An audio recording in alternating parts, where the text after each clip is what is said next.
Magandang hapon sa inyo dyan sa Pilipinas or magandang umaga, magandang araw. Nandito po tayo ngayon sa bean field kung saan nakatanim ang triple color ng snap beans o sa ibang katawagan natin dyan sa Pilipinas ay bichuelas. No? Ito ay dito sa amin sa Georgia ay meron kaming tatlong kulay. Una ay nagsisimula sa berde pero pinakamarami magbunga ang kulay dilaw. At ang susunod naman, yan, mga dilaw yan. Ano tayo ng violet? Ito ang violet, ayan. Kaya triple color tayo, no? Sa ating mga beans dito o bichuelas. Ayan pa yan.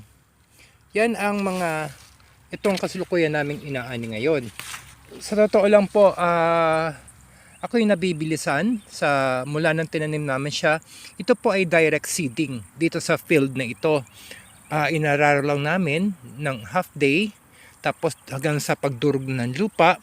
Tapos ayun, tinaniman na namin to in a straight line. Yung buto nakasakay sa isang weeder na may gulong. Yun, pag lumakad na yun, tatanim na yung buto. Ngayon, from that point up to today, ito yung second harvest namin. Ano?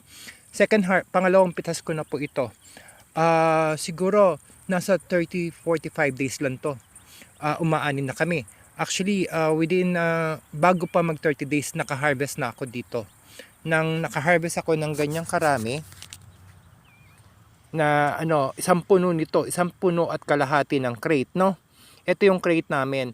Ang naani ko lang nung una, siguro dahil unang pitas, isa't kalahati. Ewan ko lang ngayon yung pangalawa. Pero pinipili lang talagang maigi yung mga bunga na malalaki na at harvestable. Kasi sa market namin, ayaw nila ng maliliit. So, maraming magbunga sila, lalo na yung dilaw. Mabunga yung dilaw na yan, sumunod yung berde.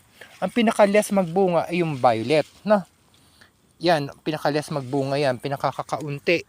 Actually, kakaunti pa lang ang napipitas ko sa violet. More on yellow at saka greens. Pero, pagdating naman sa lasa, panalong-panalo naman yung berde at saka yung dilaw. Dahil kakaunti nga yung violet, hindi ko tinitikman yung violet. More on the green and the yellow lang ako. Pero pare-pare silang malutong, very crunchy. Tapos manamis-namis. Alam mo yun, bago kasing pitas eh. Talagang maano din yung tamis eh. Tsaka yung lutong. Pag kinagat mo nga, may tunog pa eh. Parang kumakain ka ng malapit-lapit sa tunog ng chicharon. Alam mo yung ganun. Malutong, malalasahan mo talaga yung sarap, yung tamis, at saka ibang-iba pala yung lasa pag organic